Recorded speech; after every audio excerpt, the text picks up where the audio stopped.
Bienvenue à l'atelier de formation sur les pratiques pédagogiques innovantes.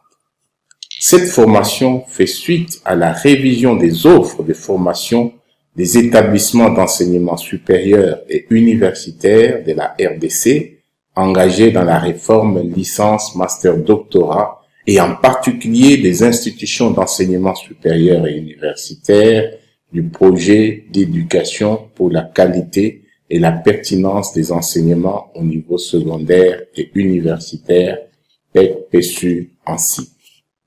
Mesdames et messieurs, cet atelier n'a nullement la prétention d'apprendre aux chevronnés de l'enseignement que vous êtes comment enseigner à l'université, mais de vous aider à améliorer vos pratiques pédagogiques, notamment comment préparer vos enseignements à la lumière de la riche documentation curriculaire de la nouvelle offre de formation et surtout comment vous aider à diversifier vos méthodes pédagogiques et comment présenter vos contenus de manière à prendre en compte la diversité et les styles d'apprentissage des apprenants, ce qu'on qualifie habituellement de la pédagogie inclusive. L'atelier sera animé principalement par notre consultant international, le professeur émérite à l'Université de Moncton, Prof. Kaboulé Wetuweva, qui sera assisté par M. Martin Makumbu, le chef opérationnel du volet enseignement supérieur du projet PEC-PSU.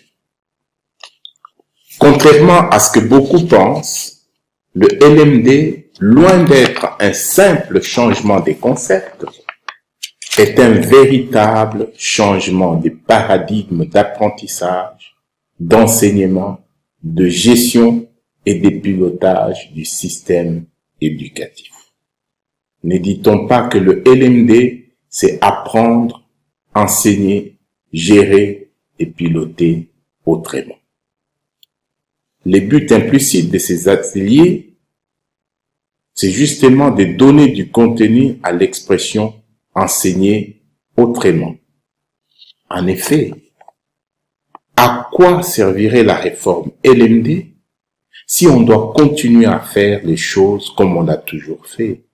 C'est-à-dire, par exemple, continuer à dicter le contenu, à vendre des syllabus, et à privilégier l'acquisition des savoirs savants en lieu et place des savoir-faire qui conduisent à des réelles compétences.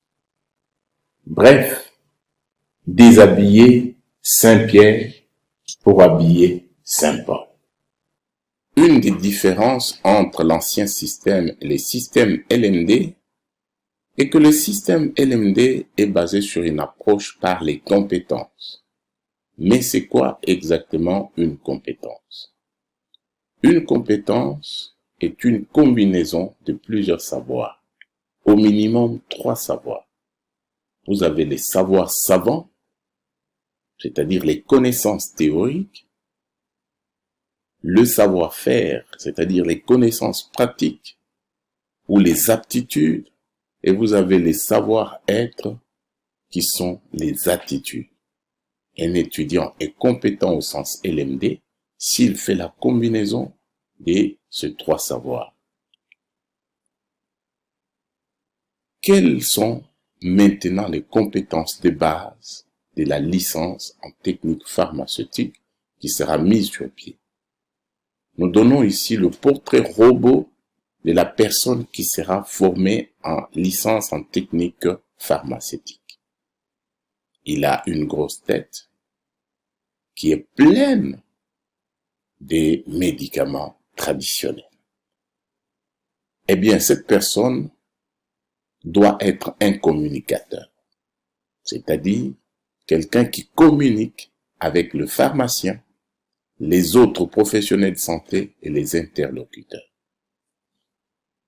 Deuxièmement, cette personne, c'est quelqu'un qui doit mettre en œuvre des stratégies globales en matière de pharmacie traditionnelle et des plantes médicinales. Troisièmement, cette personne doit être capable d'éduquer les bénéficiaires à l'utilisation des médicaments traditionnels améliorés. Quatrièmement, c'est quelqu'un qui doit être capable d'intégrer les outils informatiques et la protection de l'environnement dans l'application des procédures techniques et des normes du secteur.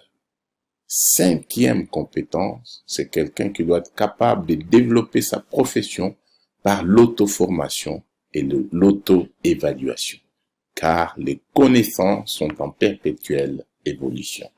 Et enfin, c'est quelqu'un qui doit être capable de développer sa personnalité, comprise comme un ensemble d'émotions, de valeurs, de croyances, ainsi de suite. Après la maquette, après le référentiel de compétences, nous avons la maquette de programme LMD. Ces documents répondent à la question de savoir quelles sont les unités d'enseignement qu'il faut aligner dans le programme pour développer les différentes compétences qui venaient d'être énumérées. Eh bien, les maquettes se présentent généralement sous forme de tableaux à plusieurs colonnes. La première colonne nous donne le semestre. La deuxième colonne nous donne les codes des unités d'enseignement. La troisième colonne nous donne les titres des unités d'enseignement. La quatrième colonne nous donne les titres des éléments constitutifs des unités d'enseignement. La cinquième colonne nous donne le nombre d'heures de cours magistral interactifs. La sixième colonne nous donne le nombre d'heures de travaux pratiques. La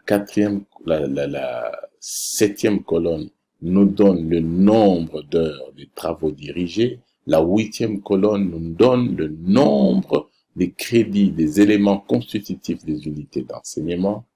Et la neuvième colonne nous donne le nombre de crédits des unités d'enseignement. Alors, ce qu'il faut donner comme précision, c'est la constitution du code des unités d'enseignement. Le code des unités d'enseignement qui a été retenu par les équipes curriculaires, c'est un code à 6 positions, alphabétiques et numériques. Vous avez 3 positions alphabétiques, et ces 3 positions désignent le département qui offre l'unité d'enseignement. Si vous voyez bio, par exemple, ça signifie que c'est une unité d'enseignement offerte par le département de biologie.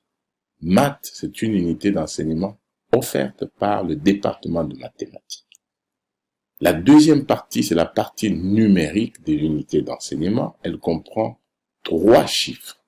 Le premier chiffre désigne le niveau de l'unité d'enseignement. Cette unité d'enseignement peut être donnée en L1, en L2, en L3, en M1, M2, en D1, D2, ainsi de suite. Troisièmement, vous avez le numéro d'ordre de l'unité d'enseignement qui vient en dernière position. Chaque département va codifier ces unités d'enseignement et leur donner un numéro d'ordre. Enfin, le chiffre qui est au milieu peut avoir plusieurs valeurs. Vous avez la première valeur. Si c'est 0, ça signifie que c'est une unité offerte en interne. Si c'est 1, c'est une unité de stage. Si c'est 9, c'est une unité exportée. Exemple, si une unité est codifiée ZOT 202, cela signifie que c'est le deuxième cours. C'est le deuxième cours qui est offert par le département des zootechnies en L2. Donc, il est offert en interne. Voilà. Le troisième document, c'est l'annuaire alphabétique des descripteurs des unités d'enseignement. Ce document répond à la question de savoir quelles orientations pédagogiques pour l'utilisation efficace et efficiente de la maquette LMD.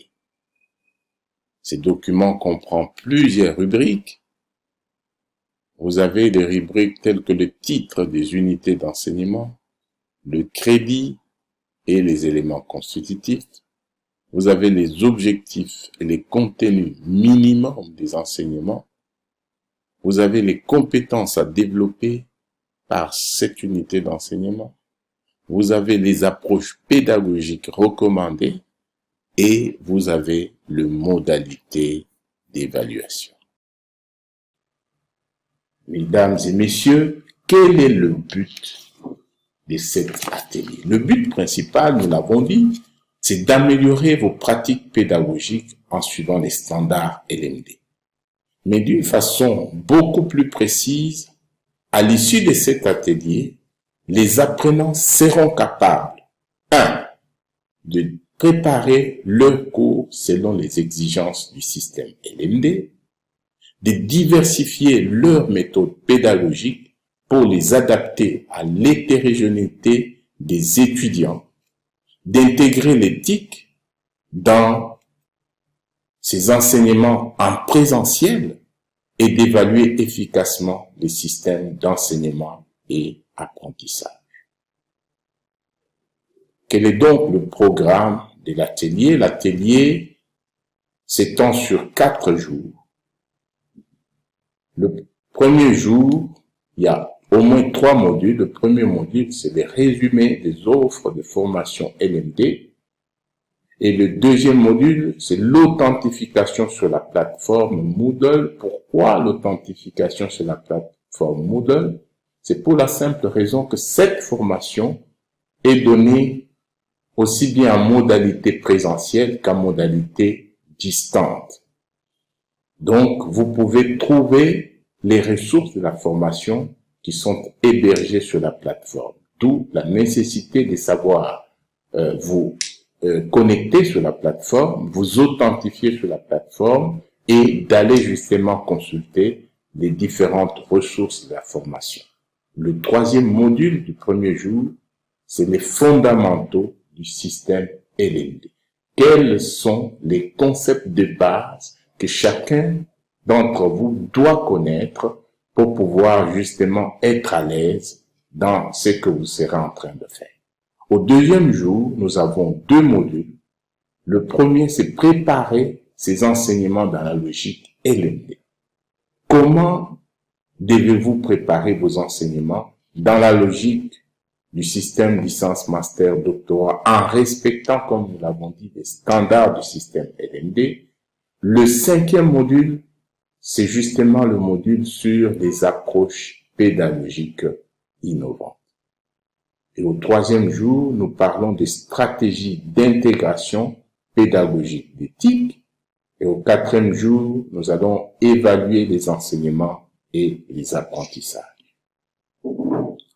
Quelle est la méthodologie utilisée? La méthodologie sera principalement le learning by doing.